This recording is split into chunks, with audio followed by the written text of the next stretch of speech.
오늘의 말씀은 에베소서 6장 1절부터 9절까지 말씀입니다.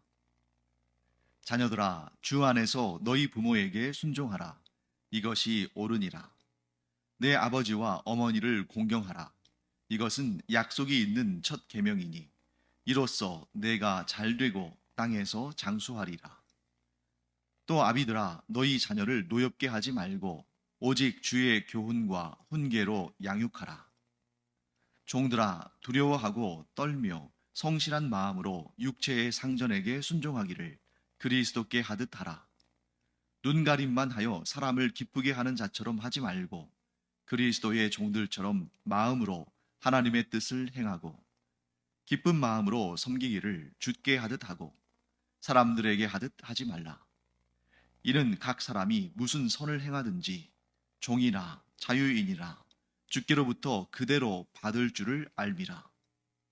상전들아, 너희도 그들에게 이와 같이 하고 위협을 그치라. 이는 그들과 너희의 상전이 하늘에 계시고 그에게는 사람을 외모로 취하는 일이 없는 줄 너희가 알미라. 네, 바울은 예수 그리스도 안에서 하나 된 성도들이 이제는 더 이상 어둠에 속하지 않고 빛에 속한 곧 빛임으로 빛으로서의 삶을 살아야 한다 하는 것을 강조했습니다. 그러면서 또 너희가 서로 피차 복종하라, 즉 서로 섬기며 살라 하는 그러한 권면을 했죠. 그래서 우리가 어제는 피차 복종하는 삶의 첫 번째 그런 관계로서 부부 간의 관계를 살펴보았습니다. 그리고 오늘 두 번째와 세 번째가 연달아 나오는데요. 두 번째는 부모와 자녀 사이의 관계, 그리고 종과 상전 사이의 관계가 나옵니다. 자, 먼저 부모와 자녀 사이의 관계에 대해서 살펴볼까요? 먼저 자녀들에 대해서 권면합니다. 1절부터 3절까지 말씀인데요. 자녀들아, 주 안에서 너희 부모에게 순종하라. 이것이 옳으니라. 내 아버지와 어머니를 공경하라. 이것은 약속이 있는 첫 계명이니 이로써 내가 잘되고 땅에서 장수하리라. 자, 자녀들에게 이렇게 말하고 있죠. 부모에게 순종하라. 그 앞에 단서가 있습니다. 주 안에서 너희 부모에게 순종하라. 즉 부모에게 순종하긴 하는데 부모의 뜻이 주님의 뜻과 거스를 때 그것마저도 순종하라고 하는 것은 아닌 거죠. 왜? 부모도 사람이기 때문에 완전할 수 없고 또 오늘날 이 시대에도 우리가 직접 목격하고 있습니다만 정말 죄 많은 부모들, 심지어 사악하고 자기 자녀를 죽이기까지 하는 그런 부모에게 그들의 악한 계획과 행동에 순종할 수는 없는 거죠. 그렇기 때문에 바울은 자녀들에게 무조건적으로 부모에게 순종하라. 앞뒤 따지지 말고 무조건 순종하라. 이렇게 권면하는 것이 아니라 반드시 그 앞에 이 부분을 우리가 확실하게 알아야 됩니다. 주 안에서 너희 부모에게 순종하라. 무엇이 먼저예요? 주 안에서. 주 안에서 주님께서 뜻하신, 주님께서 기뻐하시는, 주님께서 원하시는 그런 순종을 해야지 주님의 뜻을 벗어나서 무조건 부모가 하는 말이니까 순종하라. 그것은 아닌 것입니다. 왜? 부모는 하나님이 아니니까. 주 안에서.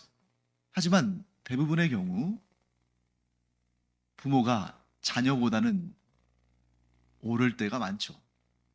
자기 자신이 완전하지 못하지만 그래도 자녀에게는 좋은 것을 주려는 것이 부모의 마음 아니겠습니까? 또한 자녀가 부모에게 베푸는 것보다 부모가 자녀에게 베푸는 것이 훨씬 많죠. 그것도 옳은 길, 바른 길로 가도록 그런 마음을 쓰는 것이 부모의 마음이죠. 그렇기 때문에 부모에게 순종하고 부모에게 공경하는 것은 대부분의 경우에 옳습니다. 하지만 정말 간혹 가다가 그 부모의 말에 순종하는 것이 주님의 뜻을 거스를 수도 있다 하는 것을 우리가 염두에 두고 꼭 기억하기 바랍니다. 부모에게 순종하고 공경하는 것이 하나님의 뜻이다. 그러나 그 앞에 항상 하나의 단서가 있는데 무엇입니까? 주 안에서 부모에게 순종하고 부모를 공경하라. 이렇게 우리가 이해하면 좋을 것 같습니다. 그리고 이것은 약속이 있는 첫 계명이다. 즉 그런 계명을 지켰을 때 하나님께서 이런 것을 주시겠다고 약속하신 그 첫 계명인데 3절 말씀, 이로써 내가 잘되고 땅에서 장수하리라. 형통과 장수의 복을 하나님께서 주시기로 약속하셨다는 것이죠. 무엇 할 때? 부모를 공경할 때. 그리고 나서 이제 4절에 가서는 부모에 대한 권면이 또 등장하죠.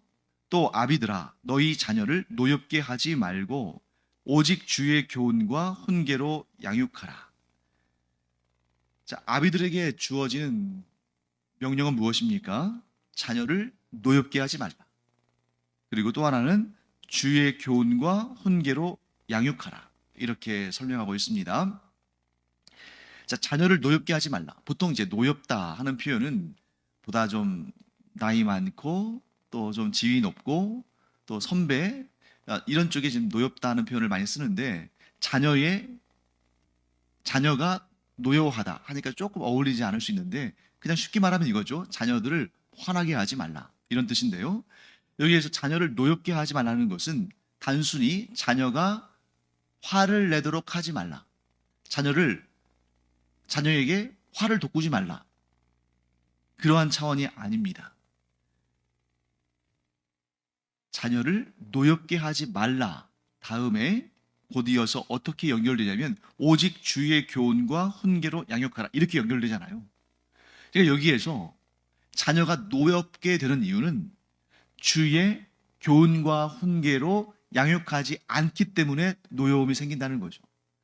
그러니까 부모가 좀 무슨 훈계했다고 해서 좀 교훈을 주었다고 해서 자녀가 막 화를 내고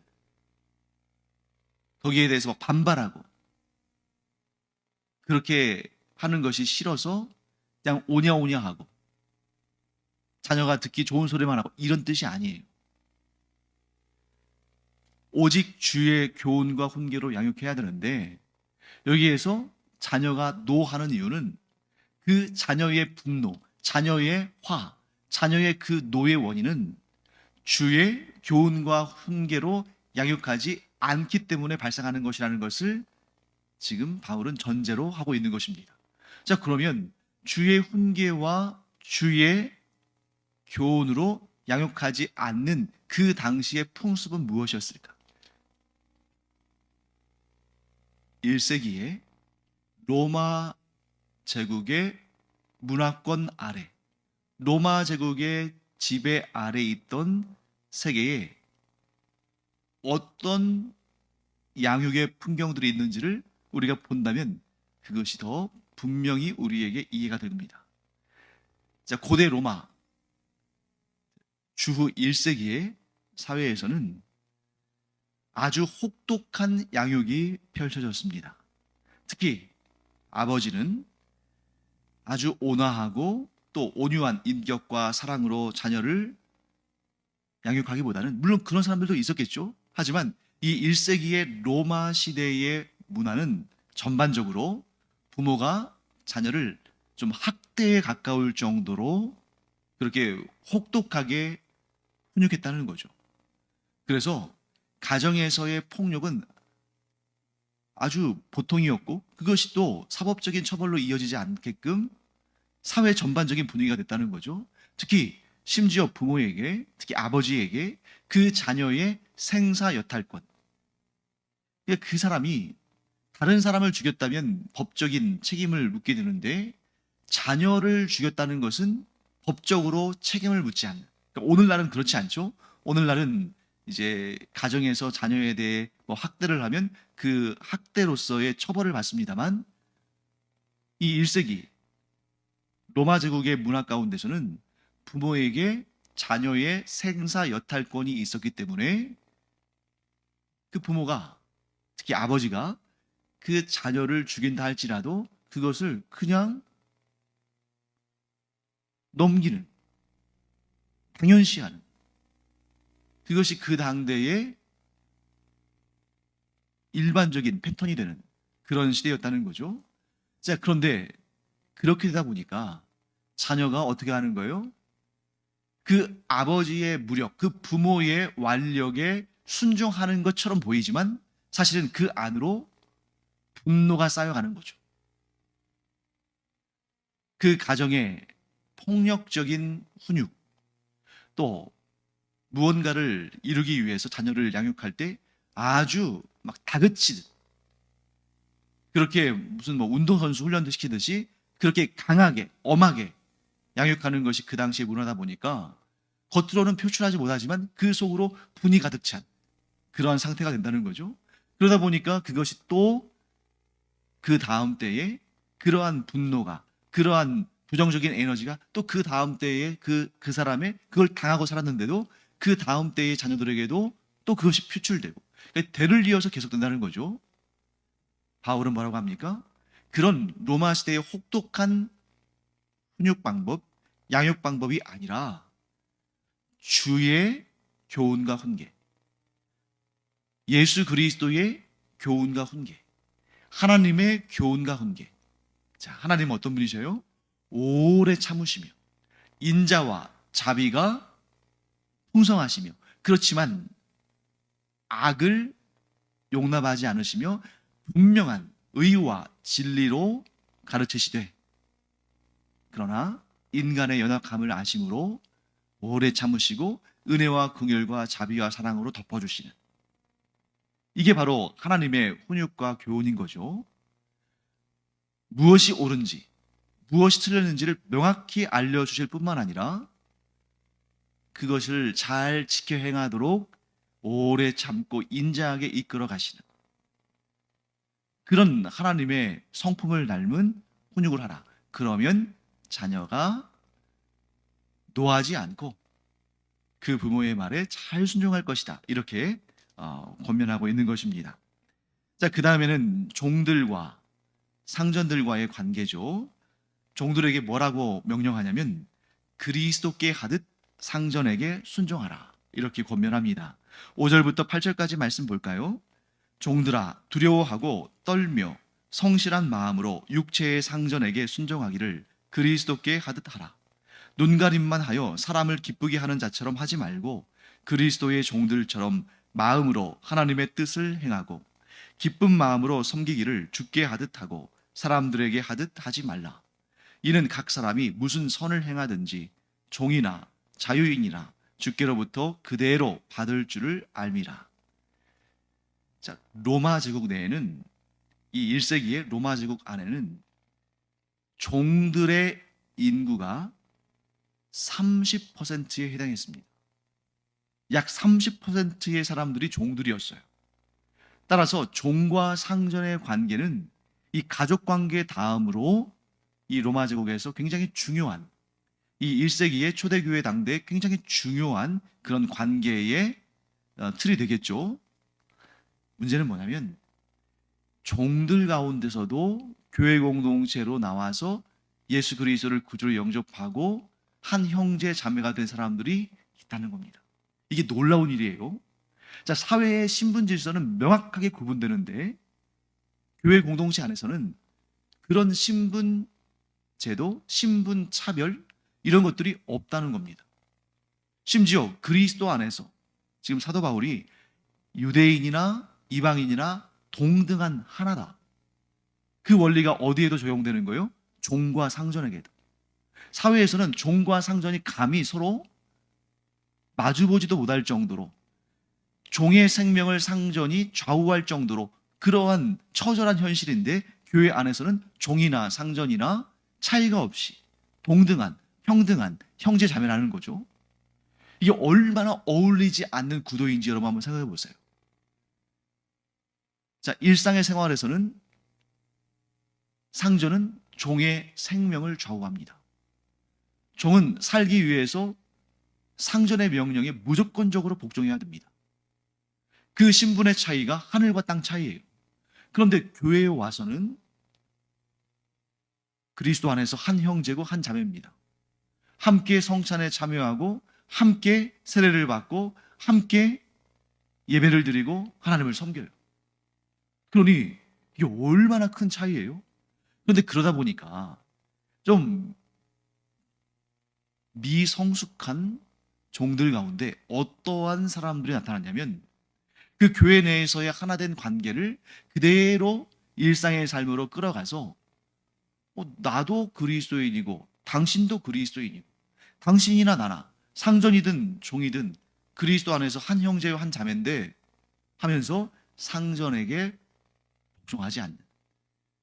그러니까 물론 예수 안에서 사람과 사람 사이에 차별이 있어서는 안 되죠. 하지만 이 당대에 이 1세기의 로마 제국 내에 그 신분 제도라는 엄연히 있는 제도 가운데서 그것을 어기고 불성실하게 일도 잘 안 하고 또 상전을 존중하지 않고 가볍게 대하고 이런 일들이 나타났다는 거죠. 그때 바울은 이렇게 권면합니다. 그리스도 안에서 상전이나 종이나 동일한 평등한 형제 자매인 것은 맞다. 그렇지만 그렇다고 해서 너희가 상전에 대해서 막 대해서 안 되고 이제 너희에게는 새로운 윤리가 주어졌다. 이 로마 제국의 노예 제도라는 그러한 윤리, 상전과 종 사이의 그러한 관계성의 윤리에서 너희가 상전을 대할 것이 아니라 이제는 그리스도의 새 윤리, 그리스도인의 새로운 윤리인 누구를 대하든 죽게 하듯 하는, 누구를 대하든 그리스도를 대하듯 하는 그런 새로운 관계의 윤리가 너희들 가운데 있어야 한다. 그러니 이전까지는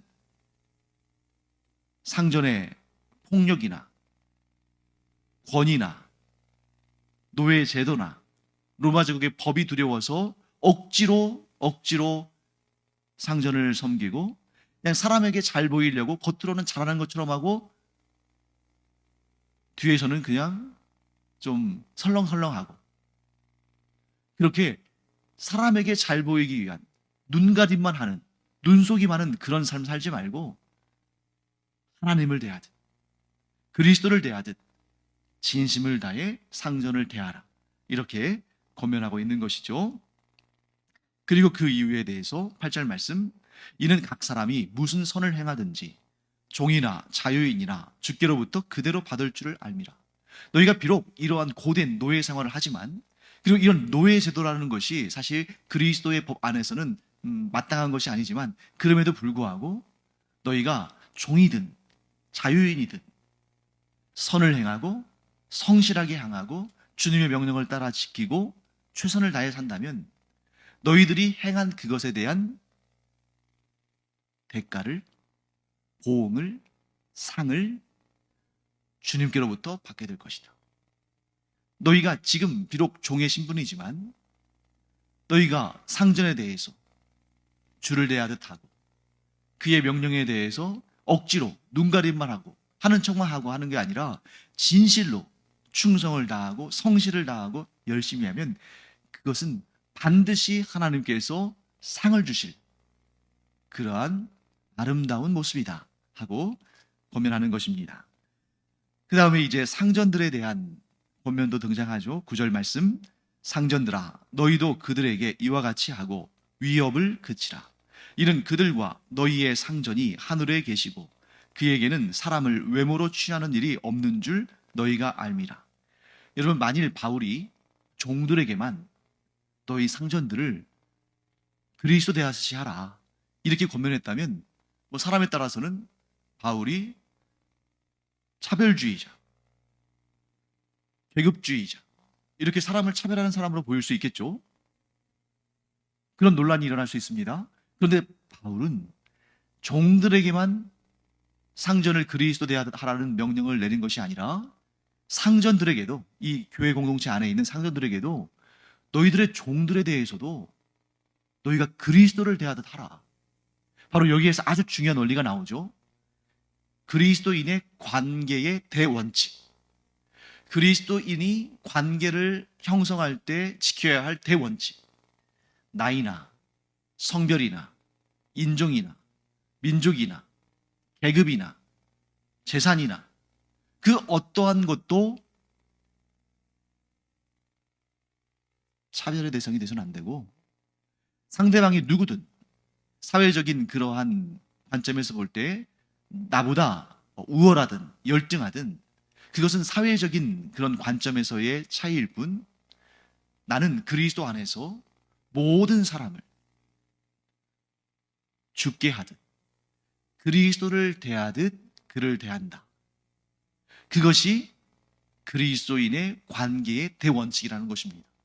그러니까 자녀들에게만 일방적으로 부모를 공경하라고 말하는 것도 아니고, 부모에게만 일방적으로 자녀를 노엽게 하지 말라고 권면하는 것도 아니고, 종들에게만 일방적으로 상전들을 그리스도 대하듯 하라, 그들에게 순종하라, 이렇게 강요하는 것도 아니고, 상전들에게, 종들에게 너희들이 평등하게 대해줘라, 이렇게 말하는 것도 아닙니다.